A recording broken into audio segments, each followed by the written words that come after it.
Hey guys, what's going on, and welcome back to What Shall We Do Next. I'm Mike, your host, and I hope you guys are having the best day ever. Before I get started, guys, please subscribe if you are new here with the notification bell on. We're on the road to 158,000 subscribers, and I would love you to join me on this journey, so hit subscribe and join the fam. But guys, what is going on, and welcome back to another video, and today is another spooky story, and this one is actually pretty creepy. Now, I know I say that for like every single video, but like seriously, this one actually gave me chills because I feel like this is the kind of thing that I would have a nightmare about. But anyway, guys, this story is called Balthazar. Actually, no, it's not. It's called Balthazar. Balthazar. Balthazar. Sounds like some kind of Pokemon. Balthazar, I choose you. So the story of Balthazar is a scary story about a single mother who notices that something is very wrong with her children. But enough of the jibber jabber, let's jump right over to the story.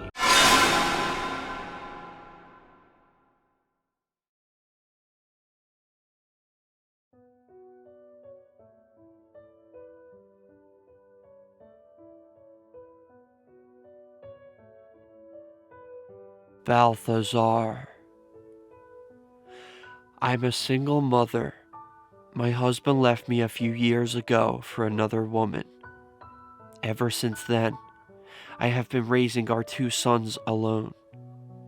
Eric is 8 years old, and Andrew is just 6. The other day, I was in the kitchen preparing dinner. I saw Andrew in the backyard. He was playing football with someone, but I couldn't see who it was. All I could see was Andrew kicking the ball and someone else was kicking it back to him. I assumed it was his brother Eric. I was startled when I heard footsteps coming down the stairs, and Eric came in and sat down at the table. I wondered who Andrew was playing with. My children are not allowed to invite anyone into the house without my permission, so I called Andrew to come in for dinner. Annoyed, I asked him, "What were you doing?" "I was playing with my friend," he replied. "What friend?" I asked. "You know you're not allowed to invite anyone over without my permission." "No, Mom, my friend from the tree," he said. "He likes to fly." Irritated, I told him to stop making things up. Andrew insisted it was true. He said his friend didn't want to come inside the house because he might scare me. I realized that he must have had an imaginary friend, so I started asking questions. "What's your friend's name?" I asked. "Balthazar, Mom." "And where does he live?" "I don't know," he replied, "but he always comes to play." "What kind of games do you play?" "All sorts of games. He always comes down from the tree and he asks me if I want to fly like him." At that moment, I felt a shiver run through my body. I heard the sound of laughter coming from the backyard.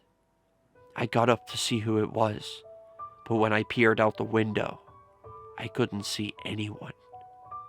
"It's him, Mom," said Andrew. "He's waiting for me to come out and play." For some reason, this unnerved me. I suppose I wanted to prove to myself that this Balthazar wasn't real. So I told Andrew to invite him in to have dinner with us. Without saying anything, Andrew got up and walked over to the door.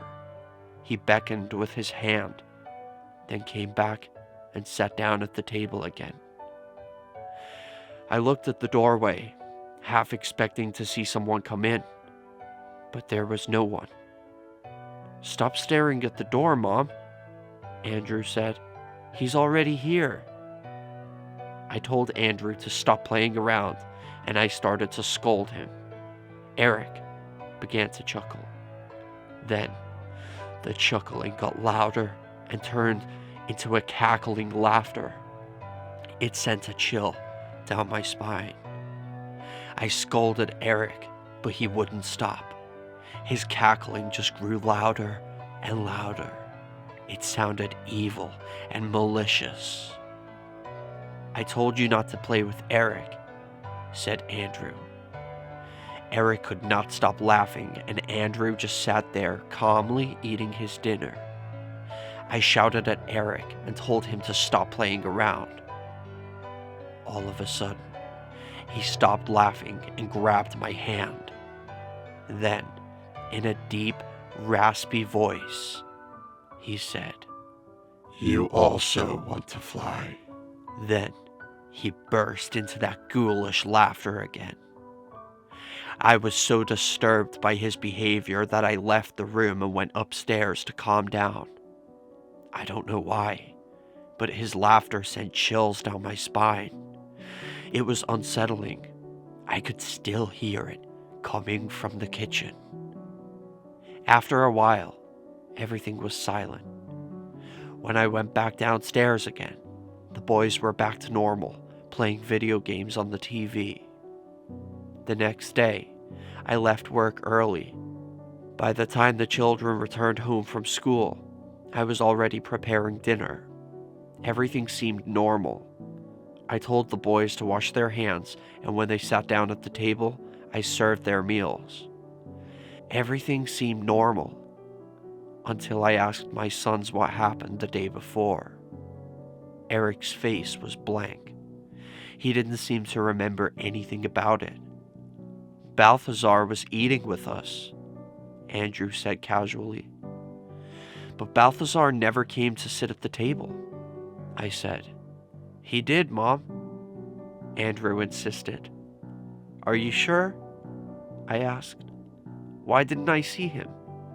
"Mom, you told me to invite Balthazar to dinner, and I did what you said." "What do you and Balthazar do together?" I asked. "When Balthazar comes to play with me, he flies down from the tree," he said. "We play games, but sometimes he gets angry because he doesn't like losing. That's when he lets me fly, and he just stays on the ground playing alone." When I heard those words, my skin began to crawl. Then I asked Andrew about what happened yesterday when his brother started laughing. "Balthazar came into the house yesterday, but he was angry because he doesn't like Eric, so he let Eric fly, and he ate with us." "And do you remember flying, Eric?" I asked. "No, Mom," Eric replied. "I just remember I was eating, and you were sitting at the table. Then I closed my eyes, and when I opened them, you were upstairs in your room." I felt sick to my stomach. I was finally beginning to understand what he was saying. This Balthazar had possessed my son Eric right in front of my eyes. "Andrew, who is this Balthazar?" I demanded. "Mom, remember those 2 children who were burned up in the fire?" When he said that, the blood ran cold in my veins. "Yes," I answered hoarsely. "Years ago, in a house not far from where we lived, a whole family had been killed. The house had been set on fire and it burned to the ground. All they found afterwards were charred remains. But that all happened a long time ago, before my sons were even born. How could they know about it?" "Well, the boy is Balthazar," Andrew said. "Who told you about the fire?" I demanded. "Was it the other children in school?" "No, it was Balthazar," Andrew said. "Sometimes at night he comes down from the trees and he just stands there very still, watching you while you sleep. I keep telling him you don't like to be stared at, but he doesn't listen." My stomach was churning and I felt like I was going to throw up. "What did he tell you about the fire?" I managed to croak. "He told me that one night he heard noises in his house and they woke him up. And when he peeked out the door of his room, he saw his dad lying dead on the ground. And then he heard a scream, and he saw two men cutting his mother's throat. He said he and his sister ran and hid in the closet, and they were really scared. After a while, they didn't hear anything outside, but they were still afraid to leave. And then they smelled smoke, and they couldn't see, and it started to get really hot. And the last thing he remembered before he fell asleep was that his whole body was on fire. After hearing this, I was speechless. I've never been so scared in my life. And the worst thing is, my children don't know what is happening. Since then, I haven't been able to sleep a wink. I don't know what to do.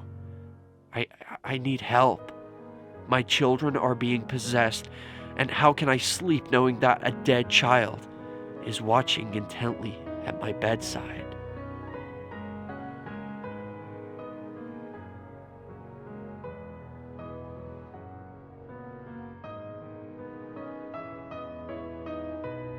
Oh, holy crap, that was freaking scary. Oh my god.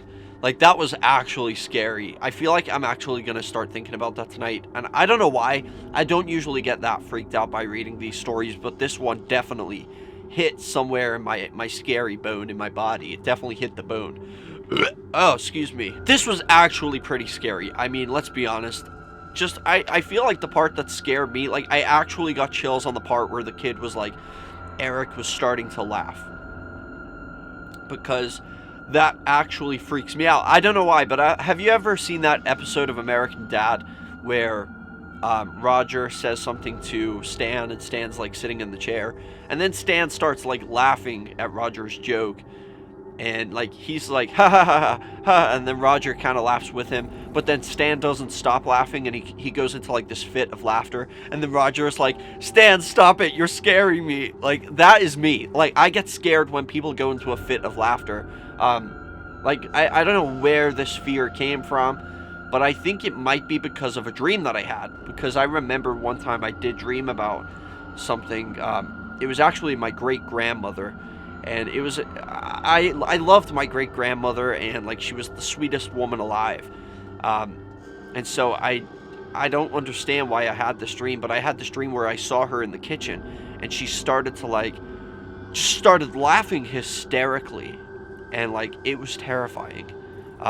Just like, she was like staring at me in the eyes and laughing, and I think that's where the fear of this, like, this story, like the laughter, the laughing kid, that I feel like that's where the fear stems from, because of maybe that disturbing dream that I had that time.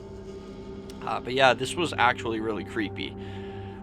But anyway, guys, I hope you enjoyed this story. If you did, make sure you drop a like on it. Likes really help out my videos a lot. And guys, let me know in the comment section for question of the day. What would you do if your children said this and you experienced this yourself? Like, what would you actually do? What would be the next step that you would take? Like, would you get the kid exorcised, or would you kill the kid? Like, what would you do? Let me know in the comment section. But that is all for today, guys. Thank you so much for watching. I love you all, and remember, of course, the most important thing, chase your dreams, keep on fighting, and I'll see you back here in the next video. Peace out, guys. Thank you guys so much for watching this video. If you guys enjoy my videos and you would like to support me and my channel more, and also be featured in my videos, go check out my Patreon. Link is in the description. I would really appreciate any help you guys have to offer. As you can see, we have different tiers, different rewards, so go over there, check it out, and I would really appreciate that. Every little helps. Thank you so much. And also, guys, don't forget to subscribe with the notification bell on, and also follow me on all my social media. I have Facebook, Twitter, Instagram, and even Snapchat. So go follow me on all of those, and remember the most important thing, I love you guys, and chase your dreams.